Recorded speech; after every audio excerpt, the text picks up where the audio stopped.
یاجوج ماجوج کا ذکر قرآن مجید اور حدیثات میں ملتا ہے۔ یہ دو قومیں انسانی تاریخ کے ایک پراثر باب کا حصہ ہے۔ بسم اللہ الرحمن الرحیم۔ السلام علیکم، جنہیں اللہ تعالیٰ نے دنیا کے آخر میں ایک بڑی آزمائش کے طور پر چھوڑا ہے۔ ان کا تذکر حضرت ذوالقرنین کی حکمرانی کے سیاق و اسباق میں کیا گیا ہے، جو ایک نیک اور منصف بادشاہ تھے۔ یہ مضمون قرآن مجید، حدیثات اور تاریخی حوالوں کی روشنی میں یاجوج ماجوج اور حضرت ذوالقرنین کے واقعے کو تفصیل سے بیان کرے گا۔ قرآن مجید میں حضرت ذوالقرنین کا ذکر سورۃ کاف میں آیا ہے۔ اللہ تعالیٰ نے انہیں زمین پر اختیار دیا اور انہیں وسائل عطا کیے تاکہ وہ دنیا میں عدل قائم کرے۔ انہیں 3 بڑی فتوحات نصیب ہوئی تھی۔ مغرب کی سمت کا سفر، حضرت ذوالقرنین نے مغرب کا سفر کیا، انہیں اللہ نے ایک ایسی قوم دکھائی جس کے لوگ سورج کی انتہا قریب رہتے تھے۔ مشرق کی سمت کا سفر، پھر وہ مشرق کی طرف گئے اور وہاں ایک ایسی قوم کو پایا جو سورج کی روشنی سے بے پردہ تھی۔ یاجوج ماجوج کی دیوار، حضرت ذوالقرنین نے ایک ایسی قوم کو پایا جو یاجوج ماجوج کے حملوں سے پریشان تھی۔ انہوں نے ان کی درخواست پر یاجوج ماجوج کے حوالے ایک بڑی دیوار بنائی۔ یاجوج ماجوج 2 بڑی وحشی قوموں میں تھی جو زمین پر فساد پھیلانے کے لیے مشہور تھی۔ قرآن مجید میں ان کے بارے میں بتایا گیا ہے کہ وہ زمین میں بڑی تیزی سے پھیلنے اور لوگوں کو تباہ برباد کرتے تھے۔ حضرت ذوالقرنین کو جب اس قوم کے ظلم و ستم کے بارے میں معلوم ہوا تو انہوں نے ایک عظیم دیوار تعمیر کی تاکہ وہ باہر نہ نکل سکے۔ یہ دیوار لوہے اور تانبے سے بنی تھی اور اللہ تعالیٰ کے حکم سے اس وقت تک قائم رہی جب تک قیامت کے قرب سے اسے توڑا نہ جائے۔ قرآن مجید میں بیان کردہ اس دیوار کو صدق ذوالقرنین کہا جاتا ہے۔ یہ دیوار اتنی مضبوط تھی کہ یاجوج ماجوج اسے عبور نہ کر سکی۔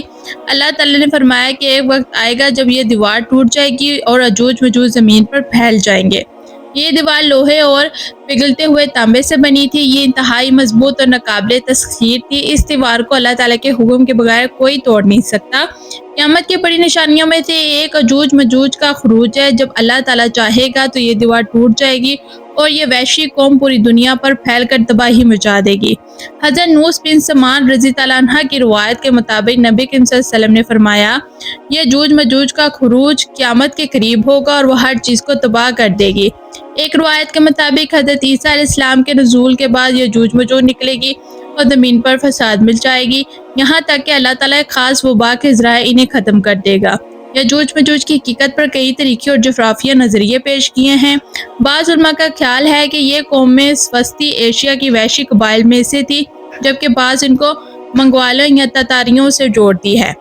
وسطی ایشیا قبائل، کچھ محققین کے مطابق یاجوج ماجوج منگول یا تاتاری قوم میں ہو سکتی ہے جنہوں نے ماضی میں بہت زیادہ تباہی مچائی۔ بعض محققین دیوار چین کو حضرت ذوالقرنین کی دیوار سے جوڑتے ہیں، لیکن تاریخی حقائق اس کی مکمل تصدیق نہیں کرتے۔ اسلامی نقطہ نظریے سے یاجوج ماجوج کا معاملہ ایک غیبی حقیقت ہے جسے مکمل طور پر انسانی عقل سے نہیں جانچا جا سکتا۔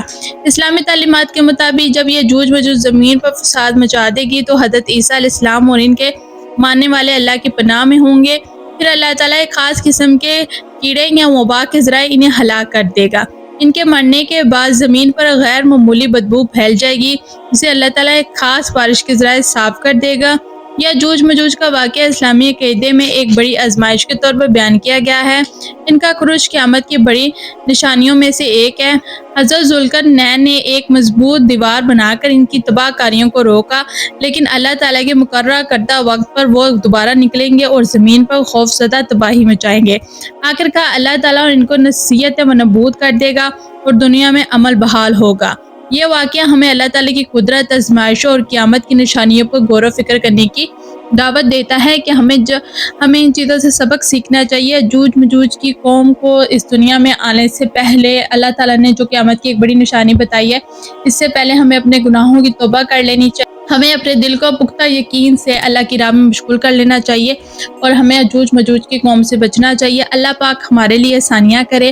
اللہ پاک جن سے ہمیں یاجوج ماجوج کی قوم سے محفوظ رکھے، ہمیں دجال کے فتنوں سے محفوظ رکھے۔ دجال بھی ایک قیامت کی بہت بڑی نشانی ہے، اللہ پاک ہمیں اس سے بھی محفوظ رکھے۔ کافی حقائق مطمئن اور علماء کا ماننا ہے کہ یاجوج ماجوج کی قوم چائنا کی دیوار کے پیچھے دفن ہے، لیکن مولانا علماء کا ماننا ہے کہ یاجوج ماجوج کی قوم ایک دیوار کے پیچھے ہے جو چائنا میں ہے، لیکن ہم اس چیز کو نہیں مانتے اور کافی دنیا بھی اس چیز کو نہیں مانتی کہ یاجوج ماجوج چائنا کی دیوار کے پیچھے ہیں۔ یہ کدھر ہے، یہ اللہ تعالیٰ ہی بہتر جانتا ہے کہ یہ کدھر ہے۔ جیسے ہاروت اور ماروت کا ہمیں نہیں پتا